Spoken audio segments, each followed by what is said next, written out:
Tropa, namamatay yung motor. Nangyari kay tropa. Ayun oh. Namamatay yung motor niya.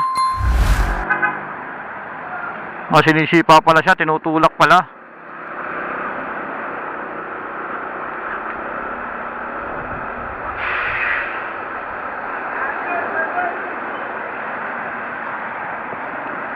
May tumutulak sa kanya. Akala ko hindi kasama tong si tropang ito.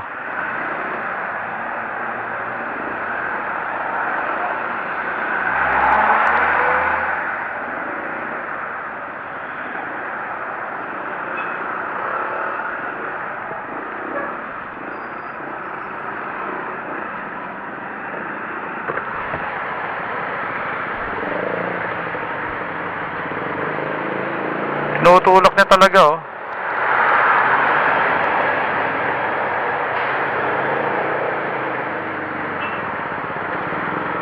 Namamatay ang kanyang motor. So, kabrand ng ating sinasakyang motor. Siguro ka-model din. Ano lang yan, spark plug. Spark plug, ISC, alin man sa dalawa. Or imposibleng gasolina kasi ang dami nang nadaanan natin na gas station, no?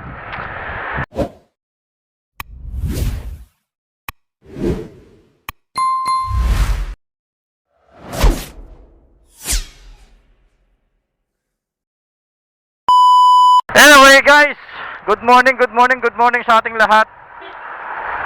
Ang oras natin 8:54. Napakainit ng panahon talaga, sobra. Yung oras na to ay parang pakiramdam ng 12 o'clock ng tanghali. Sobrang init.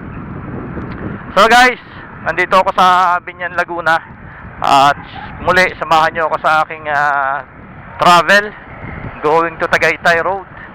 So guys, sa ngayong araw, ang ating magiging video ay mag-a-update tayo dito sa ginagawang SM Premier, o yung tinatawag nilang SM Yulo Premier. Bagong-bago yan guys, dito sa Santa Rosa, sa pupuntahan natin ngayon.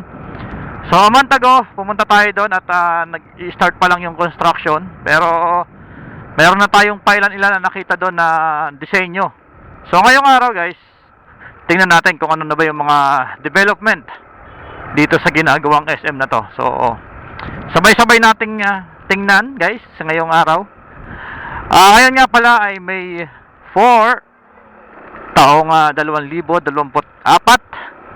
So napakabilis ng panahon guys. Ilang buwan na lang na naman at tayo ay papunta na sa bare months, di ba? So nandito ako ngayon sa Barangay Santo Tomas. So palagi ko naman tong nadadaanan at alam ko nakita nyo na rin to sa ating mga previous na video, no? So nandito tayo sa may tapat ng La Consolacion College. So paglabas natin dito, Calax, then dire-diretso na tayo papuntang Novali. So yung SM Yulo Premier na ginagawa guys, sa mga hindi nakakaalam, doon sa mga mahilig mag-malling, mayroon na naman tayong bagong papasyalan. At syempre itong SM na to ay isa na naman po sa maraming matutulungan ng mga tao, no, sa mga naghahanap ng trabaho dyan. So ito na po yung pagkakataon ninyo na baka isa kayo, di ba, sa makuha na empleyado na itong bagong SM na to. Alright, so syempre alam naman nating lahat na kapag si SM ay talagang napakarami ng mga hina-hired na empleyado niyan, di ba? Kaya malaking tulong dahil dito sa atin sa bansa ay isa ang SM sa pinakamaraming empleyado. At syempre napakasarap magtrabaho sa SM, lalo na sa panahon ngayon guys na napakainit ng panahon. Kasi pag nasa SM ka, talaga naman hindi ka mapapawisan basta-basta dahil fully air conditioned ang halos lahat ng SM. Kaya naman sa mga naghahanap ng trabaho dyan guys, so abangan nyo to. alamin nyo na kung saan ang applyan ng mga tinatayong mga bagong SM na to, di ba? So ayun, kita-kita tayo guys pagdating ko doon. Then sama-sama nating tingnan yung development dito sa SM na to. Alright. A few moments later. So ayan guys, malapit na tayo. Nandito na tayo sa Calax. Ayan, siguro mga 1 kilometer na lang to. Alright. Ang sarap naman dito guys sa lugar na to kasi kahit mainit, malakas yung hangin. Sayang kung open na sana tong kalsada natin dito sa papunta doon sa ito. Ayan. Kung open na yan, dire-diretso na sana tayo doon. Kaso kailangan nating kumaliwa dito and then kakanan ulit para marating natin yung No Valley or yung dito sa Tagaytay Road.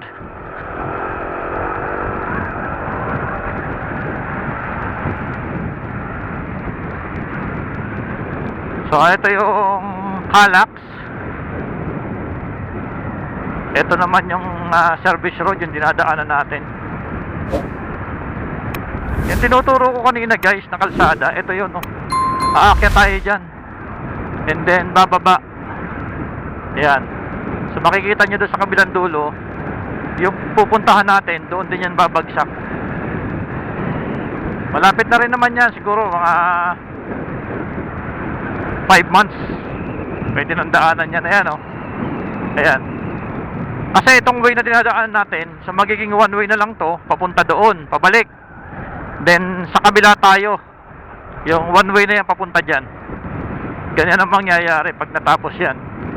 Di ba?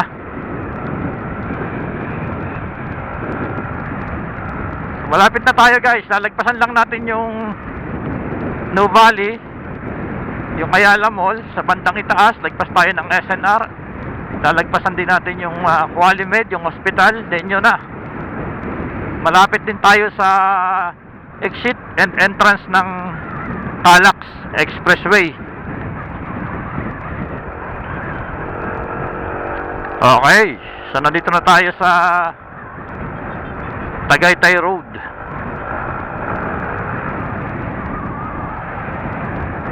Nakalimutan ko pang magasolina. So ito yung Ayala Mall, Solinad 2. Ayan, sa mga hindi pa nakakarating dito, ito po yung Ayala Mall, Solinad or No Valley.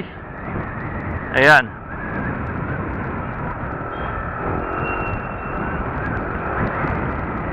Ayan po. Ito yung SNR.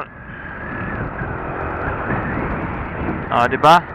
So ipakita natin lahat para sulit naman yung panonood ng ating mga viewers. And then yun po yung hospital na sinasabi ko, yung Healthway or yung Qualimed.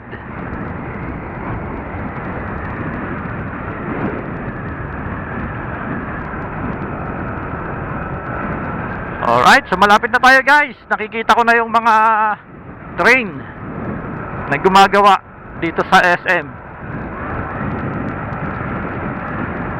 Tara guys, sabay-sabay nating alamin at tunghayan ang development dito sa ginagawang SM na to. So dito pa lang guys, ayan, ito yung Calax entry. Yan, napakalapit niya dito. Kaya kung manggagaling kayo ng Calax at pupunta kayo dito, kapag tapos na tong SM na to, napakabilis, di ba? Walang kahasel-hasel. So ayan yan guys, di ba? Yan yung ginagawang SM. So syempre, pupesto tayo doon sa area kung saan mas makikita natin siya ng maayos. So guys, nandito ako sa pinakataas dito sa overpass. At mula dito sa aking kinatatayuan guys, ayan, makikita natin yung lawak nitong ginagawang SM na to. Ayan pansin nyo ba? Nakikita nyo ba lahat? Grabe, sobrang laki na guys. At saka unti-unti nang nagkakaroon ng forma yung layout nya. Sa aking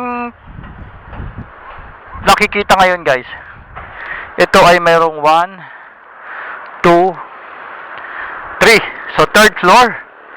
At possible na baka magkaroon to ng helipad. Hindi ko lang alam, baka natin. Pero sa nakikita ko guys, medyo may kalakihan talaga tong SM na to. Ayan o. Dito sa mga poste na nandito sa kabila, so possible maging maging parking lot. Or pwede rin baka may basement din to, ano? So ayan. So ito na po ngayon ang itsura nitong SM Yulo Premier or SM Premier Yulo. Hindi ko alam kung tama ba. Ayan o. So sa mga nagtatanong guys kung saan to, so ito po ay nandito sa Barangay Santo Domingo. Kung makikita nyo, nandito yung covered court ng Barangay Santo Domingo. Sa tapat lang to guys ng covered court ng Barangay Santo Domingo. At itong lugar na to, ito ay papunta ng Tagaytay. So pupuntang Puting Kahoy silang Cavite. So doon naman yung papunta ng Santa Rosa proper, papuntang bayan. Yeah, so doon tayo nang galing kanina. Alright. So itong SM na ginagawa, kung ikaw ay manggagaling ng Calax at mag-exit ka ng Santa Rosa, konting kanan lang, ito na po yung SM. So ganito po kabilis yung access papunta dito kung sakaling manggagaling ka ng Cavite or saan man, dahil ngayon puro expressway na. Ayan. So ito na po yung itsura nitong ginagawang SM dito. So paligid mga bundok. Ayan. O diba? Ang ganda guys. Ang laki.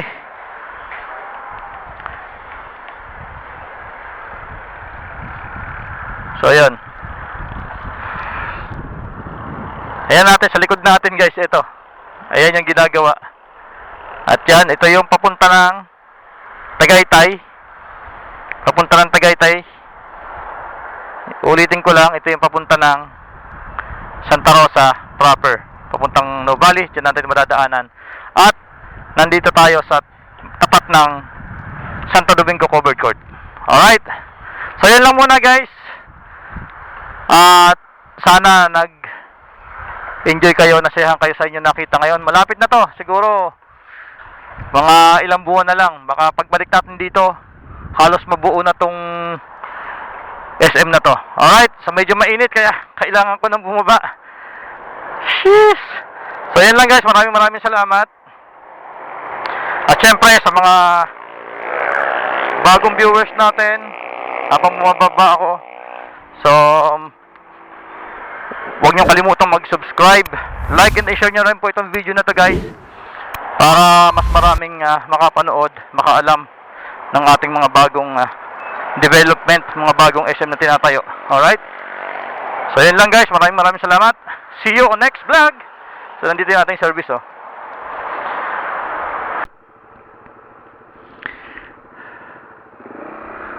So yun guys, dito muna tayo sa drive-thru.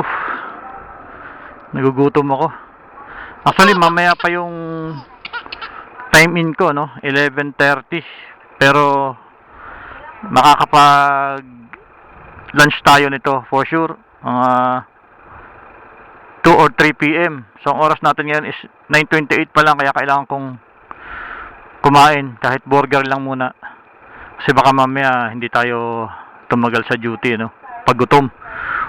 Wala akong almusal at all, talagang wala. Tubig lang. Malamig na tubig lang. So kaya dito tayo sa drive-thru. Hi, good morning. Welcome to McDonald's Street. Good morning. Available ba yung chicken burger? Sorry. Chicken burger? Yes, available. Available. Isa lang at saka isang sorry. Ma'am, ito na lang pala.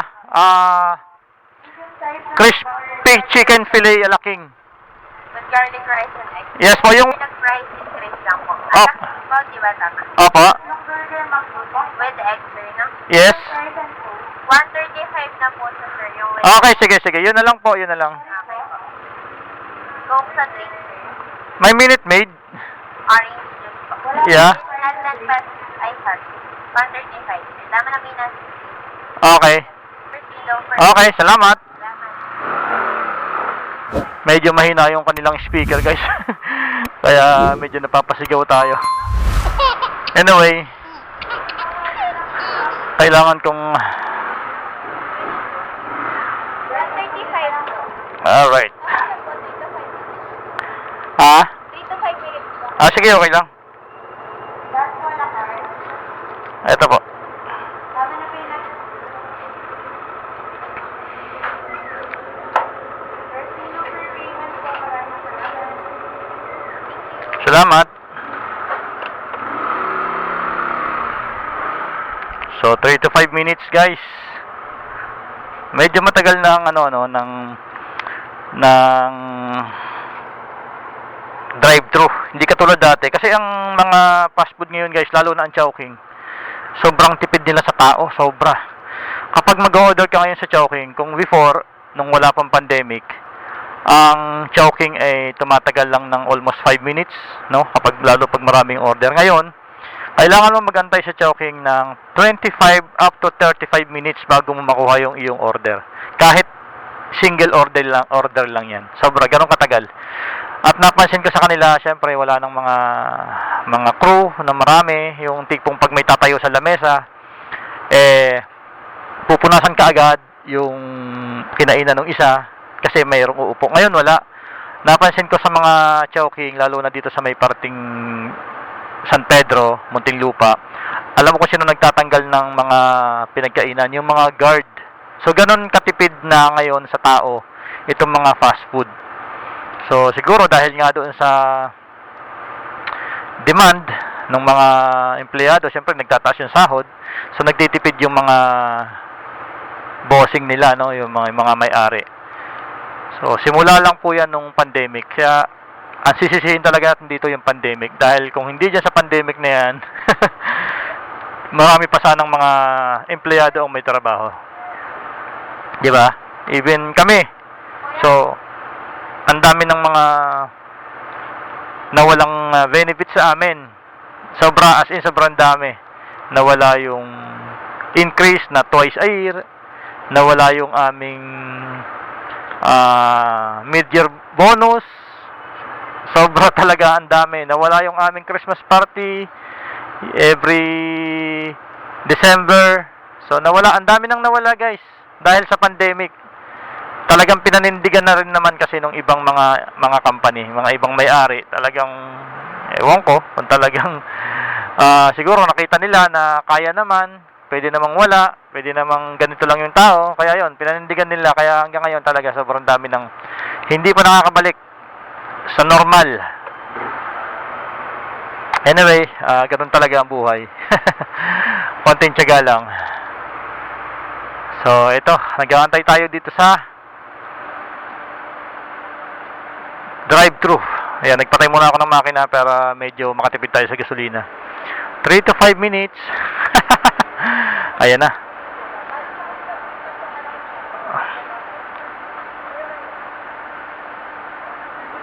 Next na tayo, guys. So, ayan, update ko na lang kayo, guys, pagdating ko ng trabaho.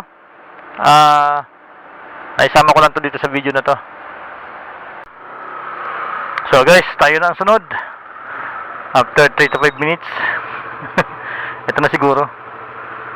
15:31. Okay.